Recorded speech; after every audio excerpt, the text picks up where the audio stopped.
Bonjour, on va commencer aujourd'hui une nouvelle leçon, c'est la deuxième leçon pour les oscillateurs mécaniques, l'aspect énergétique des oscillateurs mécaniques.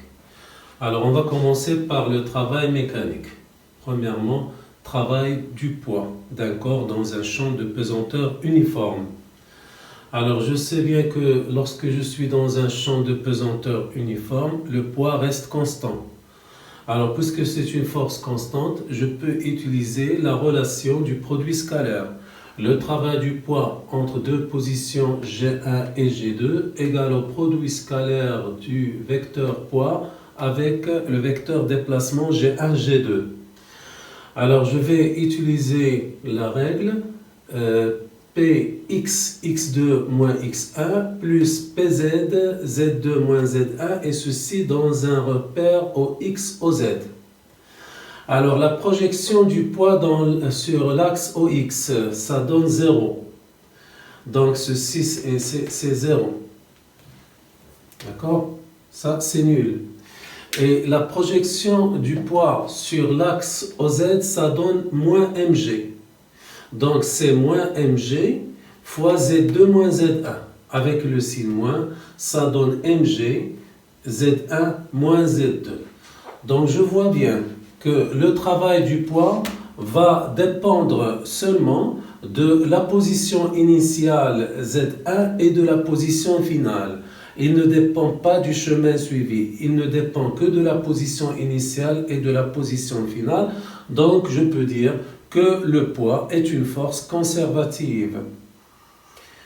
Alors là, on distingue deux cas. Si je me déplace du haut vers le bas, alors Z1 est supérieur à Z2. Dans ce cas, Z1 moins Z2 est positif. Et le travail est positif, je dis que le travail est moteur et que la force est motrice. Si par contre, je me déplace du bas vers le haut, alors là, Z1 est inférieur à Z2 et Z1 moins Z2 négatif, le travail est négatif, je dis que le travail est résistant et le poids est résistant. Alors je peux utiliser une formule, si je me déplace du haut vers le bas, je vais écrire plus mgh parce que c'est moteur, h c'est cette hauteur. Et si je me déplace du bas vers le haut, alors je vais écrire le travail du poids moins mgh avec h la hauteur entre le trait horizontal qui passe par G1 et le trait horizontal qui passe par G2.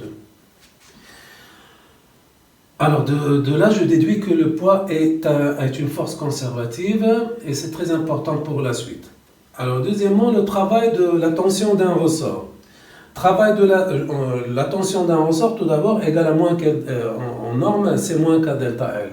Et vous savez bien que lorsque le ressort s'allonge, delta L va changer et donc la tension n'est pas une force constante.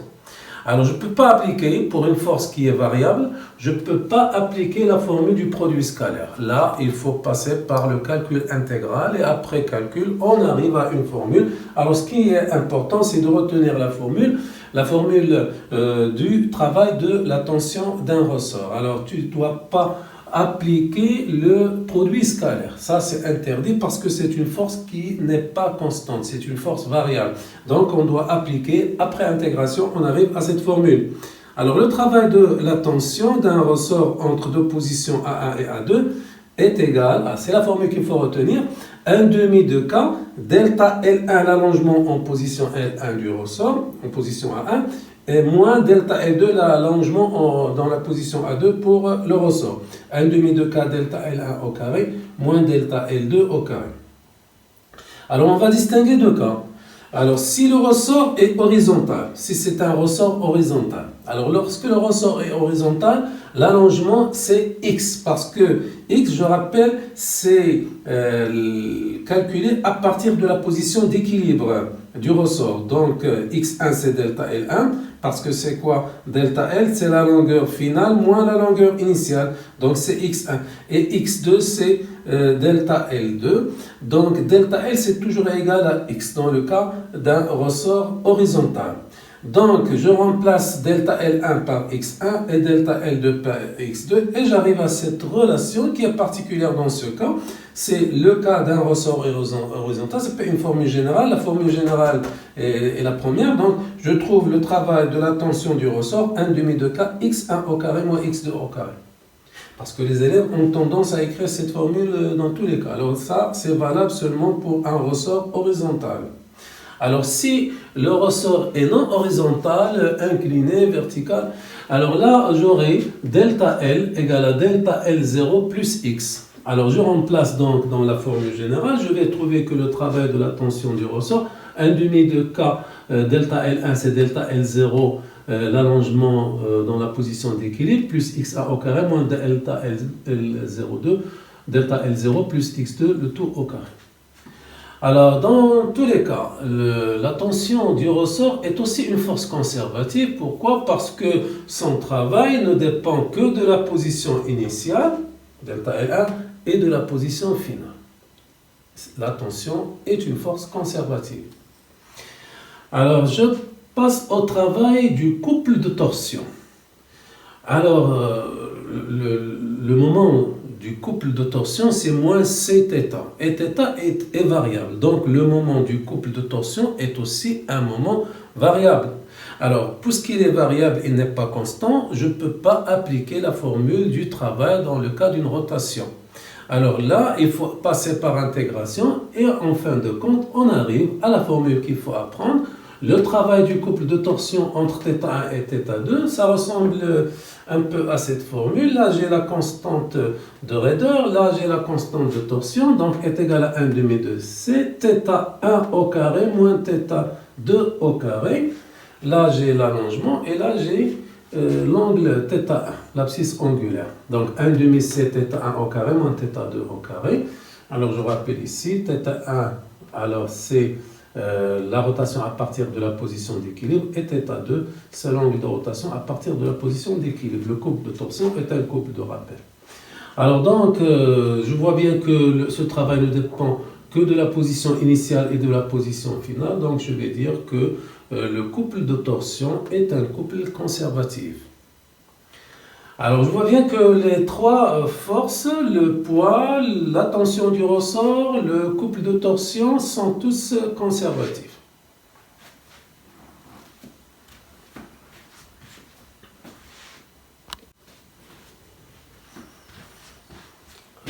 Alors, grand 2, énergie potentielle. On va voir le cas général. Alors, dans le cas général, toute force conservative dérive d'un potentiel. C'est-à-dire que pour toute force conservative, je peux définir une énergie potentielle.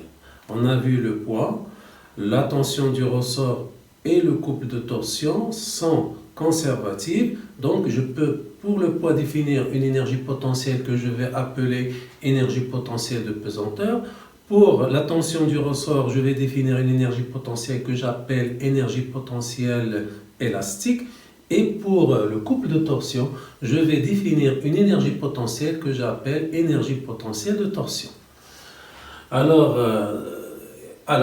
puisque je peux définir une énergie potentielle, alors j'ai une formule que je vais appliquer toujours, c'est que moins delta EP entre deux positions est égal au travail de la force conservative entre ces deux positions. C'est-à-dire que la diminution de l'énergie potentielle est égale toujours au travail de la force conservative. Ça, on l'a déjà vu pour le poids en première. Alors, je vais l'appeler pour le poids. Alors, énergie potentielle de pesanteur que je note EPP potentiel de pesanteur. Alors, j'applique la formule moins delta EPP entre deux positions G1 et G2 est égal au travail du poids entre G1 et G2 parce que le poids est une force conservative. Alors, la diminution, c'est l'énergie en position initiale moins l'énergie en position finale, EPP1 moins EPP2, égale à mg. Alors, on a vu la formule, mgz1 moins z2. Alors, je développe, c'est mgz1 moins mgz2, et j'ajoute une constante et je la retranche. Donc, c'est mgz1 plus constante, moins mgz2 plus la même constante. La constante se simplifie. Alors, donc, je peux dire que EPP1 c'est MGZ1 plus constante, EPP2 c'est MGZ2 plus constante, et de façon générale, EPP pour n'importe quelle position, c'est MGZ plus constante. On va se rappeler bien de cette formule pour l'énergie potentielle de pesanteur. L'énergie potentielle de pesanteur, c'est MGZ plus constante à condition de choisir l'axe OZ orienté vers le haut. Alors la constante que j'ai ici va dépendre du choix de la référence pour l'énergie potentielle de pesanteur. Alors on va voir des exemples. Alors l'exemple 1, on va prendre la référence la plus facile et c'est ce qu'il faut choisir normalement. L'énergie potentielle, je vais le prendre nul pour Z égale à 0. Alors si je prends Z égale à 0 et EPP égale à 0, j'aurai bien sûr 0 égale à 0 plus constante. Donc la constante sera nulle. Et si j'élimine la constante, j'aurai l'énergie potentielle de pesanteur égale seulement MGZ. Alors l'exemple 2, je peux choisir la référence de l'énergie potentielle de pesanteur, c'est-à-dire le plan horizontal où l'énergie potentielle est nulle pour une position Z égale à Z0. Alors si je remplace Z par 0, Z0 et EPP par 0, j'aurai 0 égale MGZ0 plus constante, donc la constante c'est moins MGZ0. Que je remplace ici et je factorise par Mg, donc l'énergie potentielle sera MGZ moins Z0. Mais il vaut mieux de choisir la première référence si ce n'est pas indiqué dans le texte, bien sûr. Alors, on va s'intéresser à l'énergie potentielle élastique, que je note EPE, ça veut dire élastique. Alors, puisque la tension du ressort est une force conservative, je peux toujours appliquer la formule. La diminution de l'énergie potentielle élastique entre deux positions est égale au travail de la tension du ressort entre les deux positions. Alors, ça c'est EPE1 moins EPE2 égale 1 demi de K, comme on vient de voir, delta L1 au carré moins delta L2 au carré. J'ajoute une constante et je la retranche, donc ça nous donne toujours la même chose. Alors je peux dire que EPP1 égale 1 demi de K delta L1 plus constante et EPE2 égale 1 demi de K delta L2 au carré plus constante. Donc je peux dire de façon générale que l'énergie potentielle, c'est la formule qu'il faut apprendre, égale à 1 demi de K delta L au carré plus constante. Et la constante va dépendre aussi du choix de la référence pour cette énergie. Alors, de façon générale, on va choisir EPE égale à 0 pour delta L égale à 0, c'est-à-dire lorsque le ressort n'est pas allongé dans sa position à vide. Alors, si je choisis EPE égale à 0 lorsque le ressort n'est pas allongé pour delta L égale à 0, alors là, j'aurai la constante nulle. Et j'aurai EPE égale 1 demi de K delta L au carré. Alors, énergie potentielle de torsion. On a vu que le couple de torsion est un couple conservatif. Donc, j'aurai la diminution de l'énergie potentielle de pesanteur de tension, de l'énergie potentielle de torsion, entre deux positions θ1 et θ2, égale au travail du couple de torsion entre θ1 et θ2. Alors là, c'est EP de torsion 1 moins EP de torsion 2 égale 1 demi de C, comme on a vu. θ1 au carré moins θ2 au carré. J'ajoute une constante, je la retranche. Donc je peux dire EPT1 égale 1 demi C θ1 au carré, EPT2 égale 1 demi C θ2 au carré plus constante. De façon générale, l'énergie potentielle de torsion est égale à 1 demi C θ au carré dans n'importe quelle position plus constante. Et la constante dépend aussi du choix de la référence. De façon générale, la référence la plus simple, c'est de choisir EPT égale à 0 lorsque θ est égal à 0 et j'aurai la constante qui sera nulle et l'énergie potentielle égale 1 demi C θ au carré. Donc on se rappellera bien de ces trois formules, EPP MGZ plus constante, EPE 1 demi K delta L au carré plus constante et EPT 1 demi de C θ au carré plus constante.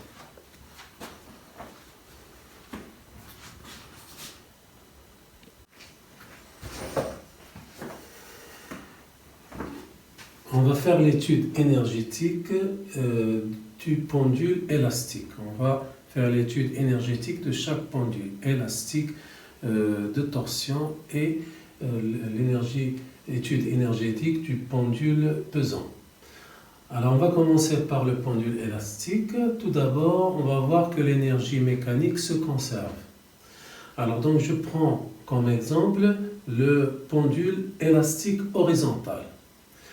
Alors le système c'est le corps S, le bilan des forces, vous avez le poids, la réaction normale parce que je suppose qu'il n'y a pas de frottement, c'est comme un banc à coussin d'air, et la tension du ressort, O étant toujours la position du centre de gravité du corps S à l'équilibre. Alors, d'après le théorème de l'énergie mécanique, la variation d'énergie mécanique entre deux positions, c'est la somme des travaux des forces non conservatives. La somme des travaux des forces non conservatives. Alors là, le poids ne travaille pas parce qu'il est perpendiculaire au déplacement. La réaction ne travaille pas. Il reste seulement la tension. Et la tension est une force conservative. Donc, il n'y a pas de force non conservative qui travaille. Donc, la variation d'énergie mécanique est nulle. Si la variation est nulle, c'est que l'énergie mécanique est constante. EM2 moins EMA égale à 0, donc EMA égale à EM2. Et ceci nous donne EM est une constante. Donc je peux déduire que l'énergie mécanique du pendule élastique se conserve en absence de frottement.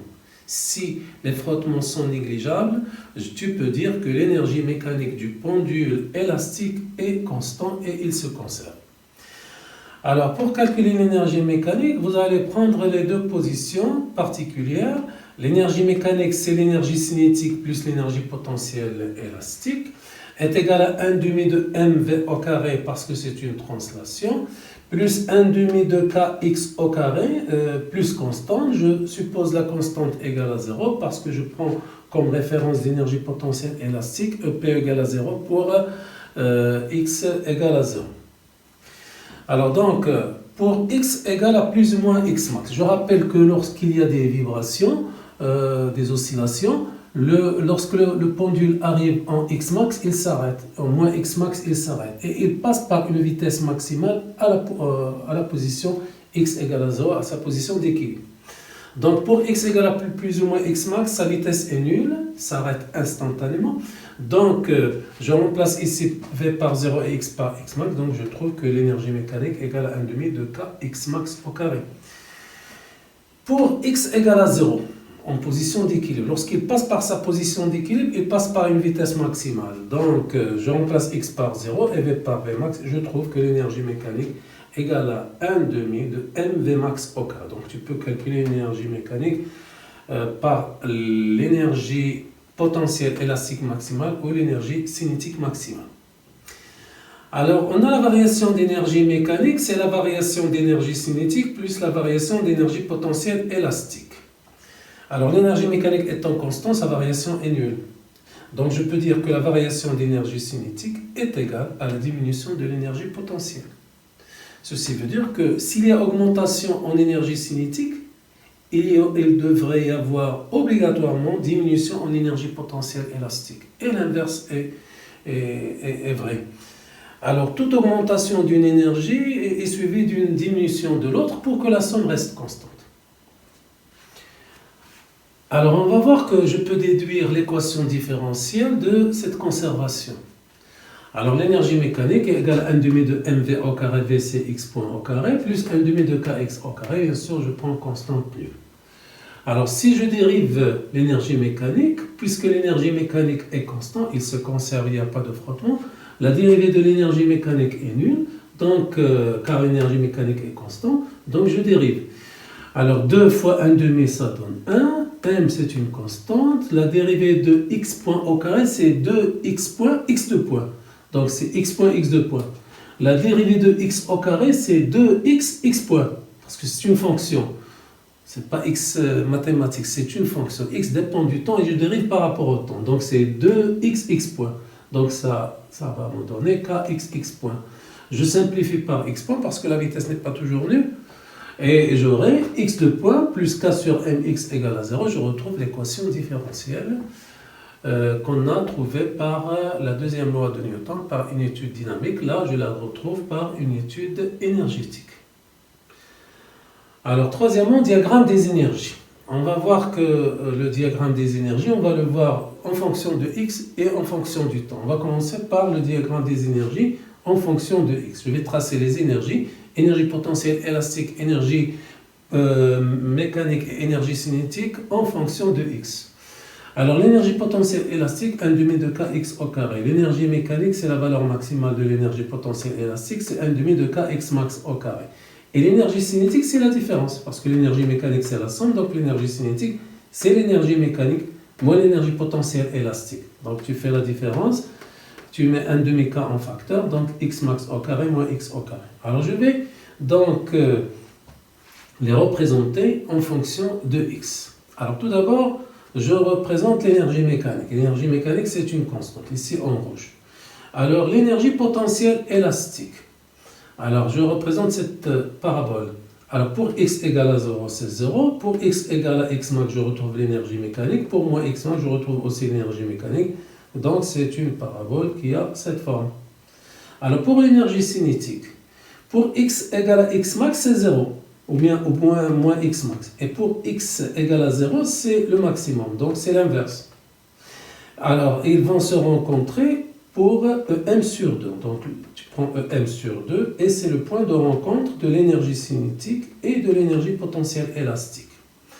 Alors de ce graphique, qu'est-ce que je peux déduire? Par exemple, pour x égale à 0, je vois ici que c'est l'énergie potentielle qui est nulle et l'énergie cinétique égale l'énergie mécanique.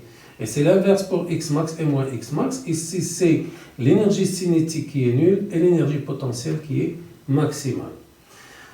Alors, je vois bien que la forme de l'énergie potentielle élastique, c'est comme un puits de potentiel parabolique.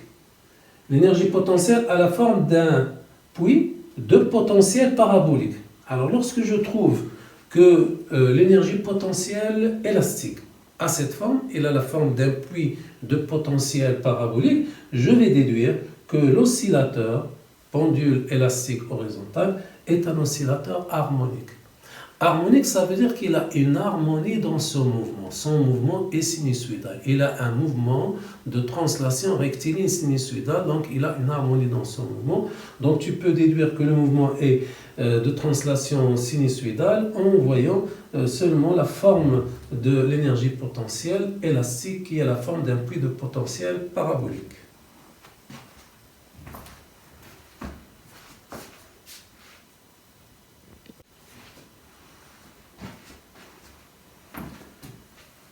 Alors, on a vu la représentation en fonction de x, on va voir la représentation des énergies en fonction du temps.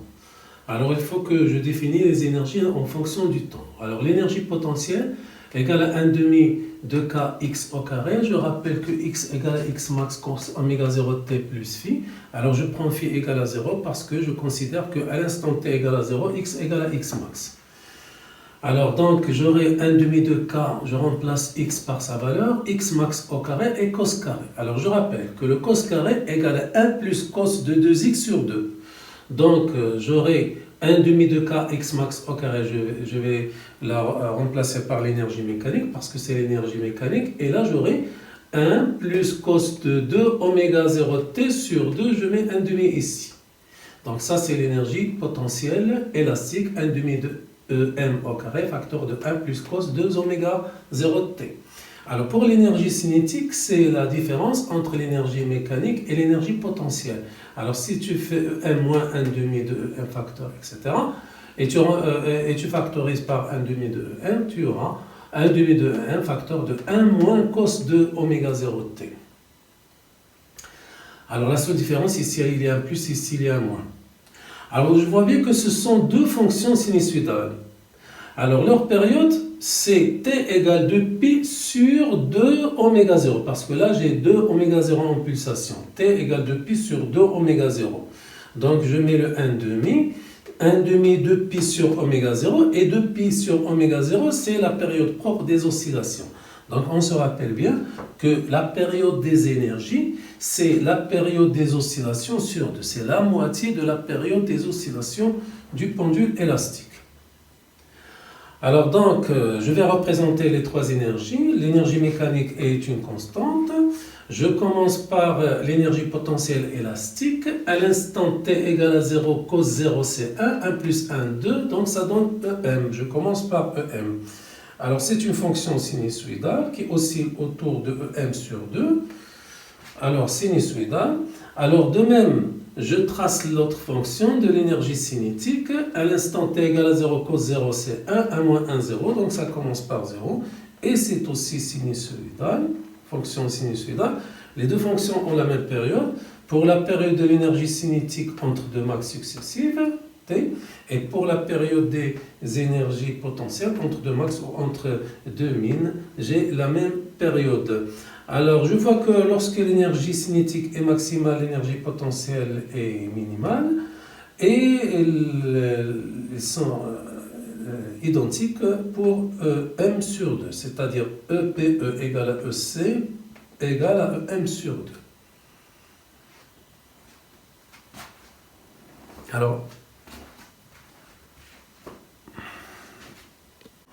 Alors pour cette animation, on va voir les énergies dans le temps, dans le cas où il y a des frottements ou dans le cas où il n'y a pas de frottement. Alors je vais commencer par le cas où il n'y a pas de frottement.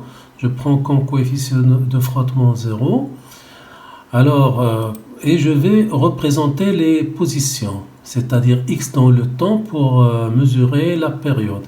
Alors, je rappelle que j'ai x max 5, la masse c'est 570 grammes et la constante de raideur du ressort c'est 10. Si tu fais le calcul, tu trouves que la période c'est 1,5 secondes.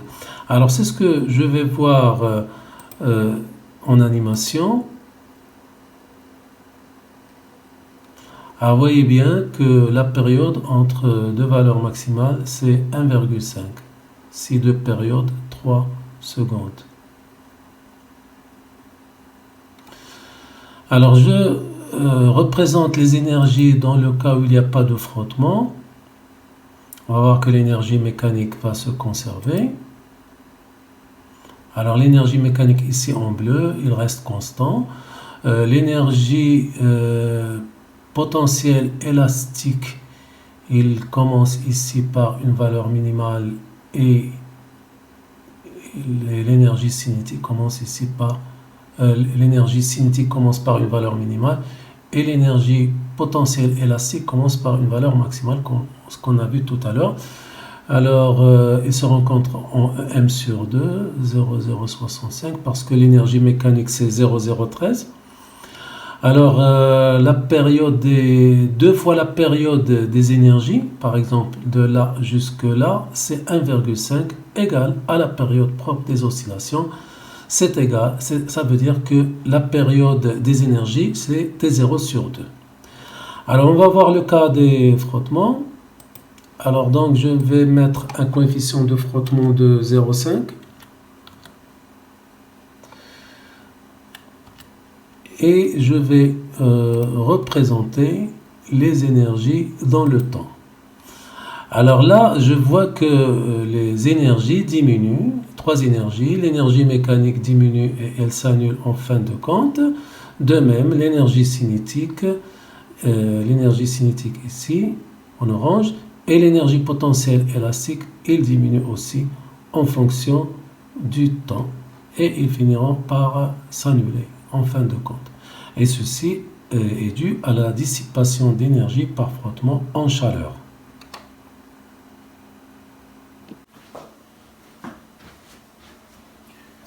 Étude énergétique du pendule de torsion. Alors tout d'abord, on va voir la conservation de l'énergie mécanique.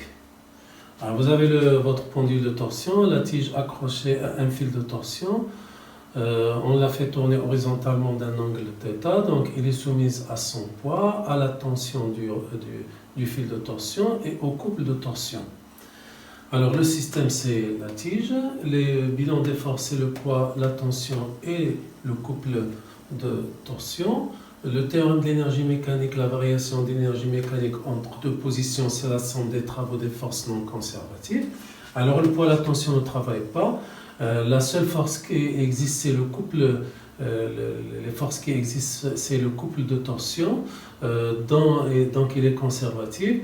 C'est un couple conservatif, donc il n'y a pas de force non conservative, donc la somme des travaux des forces non conservatives est nulle parce que les frottements sont négligeables, donc l'énergie mécanique est constante. l'énergie mécanique se conserve en absence de frottement. Donc s'il n'y a pas de frottement, l'énergie mécanique va se conserver. Alors cette énergie mécanique, c'est l'énergie cinétique plus l'énergie potentielle de torsion. C'est 1 demi de J, parce que c'est une rotation, 1 demi de J θ point au carré, plus 1 demi de C θ au carré, plus constante que je considère comme nulle en choisissant la référence EPT égale à 0 pour θ égale à 0. Alors j'ai deux positions particulières pour calculer l'énergie mécanique. Pour θ égale à plus ou moins θ max, la vitesse angulaire est nulle. Donc ça c'est 0, donc ça me reste l'énergie mécanique 1 demi de C θ max au carré. Et en position d'équilibre, pour θ égale à 0, le pendule passe par une vitesse maximale, θ point et θ point maximal. Donc ça c'est max et ça c'est nul, c'est l'énergie mécanique égale à 1 demi de J delta θ point max au carré. Alors, étant donné que l'énergie mécanique, c'est l'énergie cinétique plus l'énergie potentielle, l'énergie mécanique se conserve constante, donc la variation d'énergie mécanique est nulle, est égale à la variation d'énergie cinétique plus la variation d'énergie potentielle. Je déduis, comme tout à l'heure, que la variation d'énergie cinétique est égale à la diminution d'énergie potentielle de torsion. Donc, toute augmentation d'énergie cinétique est suivie d'une diminution d'énergie potentielle de torsion, et l'inverse est juste.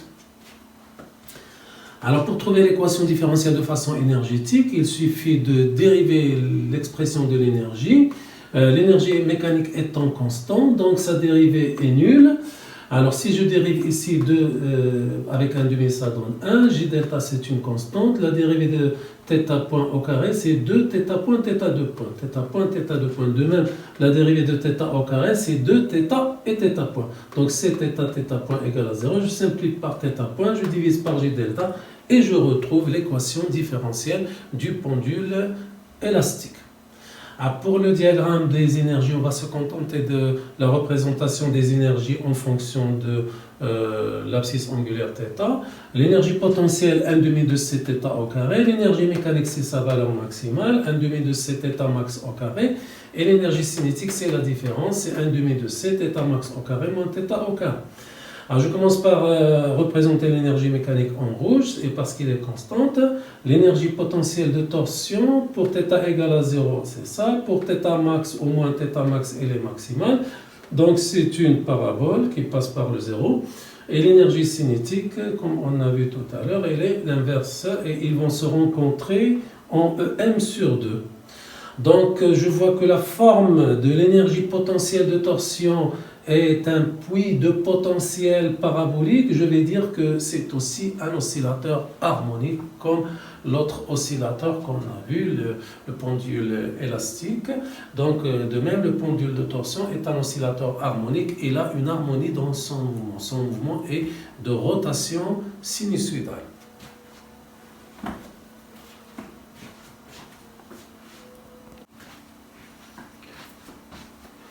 Étude énergétique du pendule pesant. Notre pendule pesant est celui-là. Alors, l'axe de rotation, il passe par ce point, c'est l'axe delta. Il est distant du centre de gravité d'une distance que je note petit t.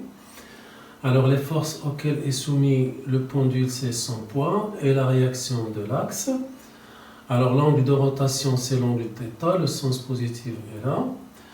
Alors, en position d'équilibre, G arrive à G0 et c'est là où je prends l'origine de mon axe OZ orienté vers le haut. Et je vais prendre un plan horizontal passant par haut comme référence d'énergie potentielle de pesanteur. C'est-à-dire EPP égale à 0 pour Z égale à 0, ça veut dire que la constante est nulle. Alors Z, c'est la cote du centre de gravité, c'est cette distance, Z. Alors là aussi j'ai D, donc Z c'est la distance D moins cette petite distance. Alors là j'ai aussi l'angle θ, alors cette distance c'est D cos θ. Donc Z c'est D moins D cos θ, c'est D facteur de 1 moins cos θ. Alors notre système c'est le pendule pesant, le bilan des forces, le poids et la réaction de l'axe.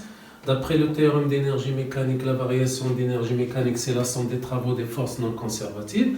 Alors, il n'y a pas ici de force non conservative qui travaille parce qu'il n'y a pas de frottement. Donc, la somme des travaux est nulle et l'énergie mécanique se conserve.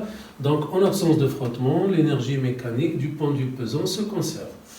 Alors pour trouver l'énergie mécanique, je me base sur deux positions particulières. L'énergie mécanique, c'est l'énergie cinétique plus l'énergie potentielle de pesanteur. C'est une rotation, 1 demi-J delta θ point au carré, plus mgz pour l'énergie potentielle de pesanteur. On a vu que la constante est nulle. Donc c'est égal 1 demi-J delta θ point au carré. Je remplace z par sa valeur. Donc c'est mgd facteur de 1 moins cos θ. Alors pour θ égale à plus ou moins θ max. Alors là, le pendule va s'arrêter instantanément, θ point égale à 0, et l'énergie mécanique égale à mgd facteur de 1 moins cos θ max. Pour θ égale à 0, alors là, en position d'équilibre, il passe par une vitesse maximale angulaire, θ point égale θ point maximal, et l'énergie mécanique égale à 1 demi J delta θ point max au carré.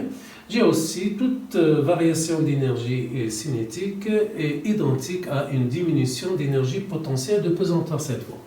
Alors pour trouver l'équation différentielle, je me base sur la conservation d'énergie mécanique. L'énergie mécanique étant constante, sa dérivée est nulle. Je dérive l'expression de l'énergie mécanique.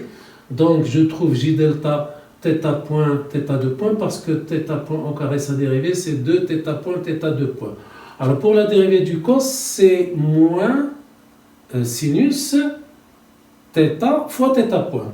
Donc c'est mgd, le moins, il va s'annuler, et j'aurai θ point sinus θ égale à 0. Alors je simplifie par θ point, je divise par J delta, je retrouve l'équation différentielle. Alors dans le cas général, c'est un mouvement oscillatoire, mais non sinusoïdal. Alors, dans le cas des faibles oscillations, lorsque θ est faible, je peux écrire l'approximation sinus θ à peu près égale à θ, et je remplace sinus θ par θ, je retrouve l'équation différentielle du mouvement du pendule pesant. Dans le cas des faibles oscillations, c'est un mouvement oscillatoire et sinusoïdal. Alors, pour les diagrammes des énergies, je commence par les énergies en fonction de Z. J'ai EPP égale mgz, l'énergie mécanique c'est la valeur maximale de l'énergie potentielle, c'est mgz max, et l'énergie cinétique c'est la différence, c'est mgz max moins z. Alors je les représente, les énergies en fonction de z. Alors là, z n'est pas comprise entre moins z max et z max, elle est comprise seulement entre 0 et z max. Remarquez bien que lorsque le pendule oscille, lorsque en position d'équilibre j'arrive à 0, mais je ne vais pas descendre au-dessus de 0, je remonte pour avoir z max, donc on oscille toujours entre le 0 et z max. Le θ oscille entre moins θ max et θ max, mais le z oscille entre 0 seulement et z max. Alors je représente l'énergie mécanique qui est une constante, je représente l'énergie potentielle de pesanteur en bleu. Alors là, pour z égale à 0, c'est 0, pour z égale à z max, c'est z max, c'est une fonction linéaire, elle passe par l'origine. Alors pour l'énergie cinétique, pour z égale à 0, c'est m, et pour z égale à z max moins z max, ça donne 0. Elles vont se rencontrer à m sur 2. Alors je remarque, lorsque j'augmente z, c'est l'énergie potentielle qui va augmenter, mais par contre l'énergie cinétique diminue. Lorsque j'arrive à z max, cette énergie cinétique s'annule, la vitesse s'annule, alors le pendule va s'arrêter instantanément et va reprendre le mouvement dans le sens contraire. On dit qu'il a rencontré une barrière de potentiel. On dit que le pendule a rencontré une barrière de potentiel.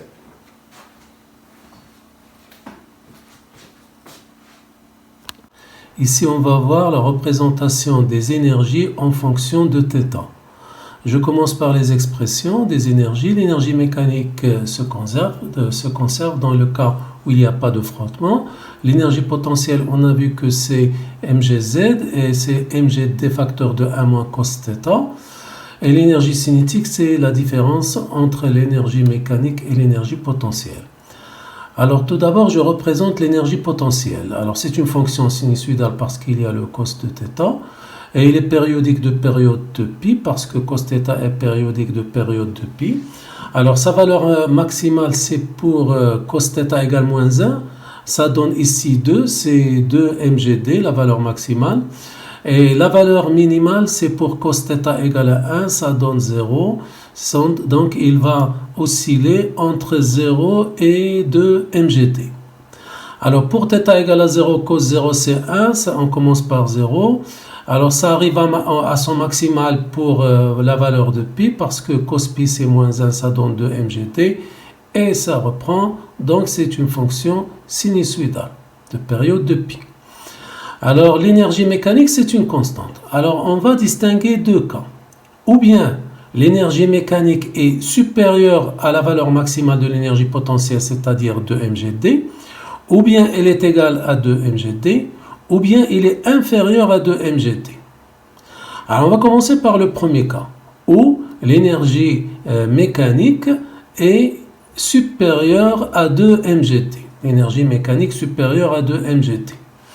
Alors là, je vais remarquer que l'énergie cinétique, qui est la différence entre l'énergie mécanique ici et l'énergie potentielle, c'est la partie du haut. Alors, ça c'est sa valeur maximale. Donc, je commence par θ égale à 0. L'énergie cinétique, qui est la partie du haut, va diminuer, jusqu'à ce que j'arrive à θ égale pi, 180 degrés, où l'énergie cinétique ne s'annule pas. Alors là, le pendule va continuer son mouvement parce qu'il a toujours de l'énergie cinétique et il va dépasser 180, donc il va faire un mouvement de rotation autour de l'axe delta. Et dans ce cas, si je communique au pendule une énergie supérieure à 2 mgd, le mouvement n'est pas oscillatoire, c'est un mouvement de rotation autour de l'axe delta. Son énergie cinétique minimale est non nulle. Alors, si je lui donne une énergie mécanique égale exactement à 2 mgd, alors lorsque j'arrive à 2 mgd, l'énergie cinétique, là, il va s'annuler. Là, elle est maximale. C'est toujours la partie du haut, l'énergie cinétique. Là, elle s'annule. Donc, elle s'annule pour θ égale 180. Alors là, elle s'annule dans la position d'équilibre instable. Alors, il peut soit retourner en sens contraire, soit continuer son mouvement. Donc, en tout cas, ce n'est pas un oscillateur. Donc, même pour m égale à 2 mgd, l'oscillateur va arriver, le pendule va arriver à sa position θ égale à 180 et il finira donc par revenir à la position d'équilibre ou continuer son mouvement. Donc, ce n'est pas un oscillateur. Alors, le dernier cas, lorsque m est inférieur à 2 mgd. Alors là, je vais zoomer sur cette partie. Alors, lorsque θ est inférieur à 2 mgd. Alors là, l'énergie cinétique, c'est l'énergie mécanique, c'est ça. L'énergie cinétique, c'est la partie du haut. L'énergie potentielle, c'est la partie du bas. Alors, je commence par θ égale à 0. Lorsque l'angle augmente, l'énergie cinétique diminue et l'énergie potentielle, il augmente. Il arrive ici à son maximum pour θ égale θ max, mais ici, l'énergie cinétique s'annule. Donc, le pendule va s'arrêter, va revenir en sens contraire. Il va osciller jusqu'à moins θ max où l'énergie cinétique s'annule, s'arrête instantanément. Donc, il va faire un mouvement de va-et-vient autour de la position d'équilibre, autour de cette position 0. Et donc, ça sera un oscillateur.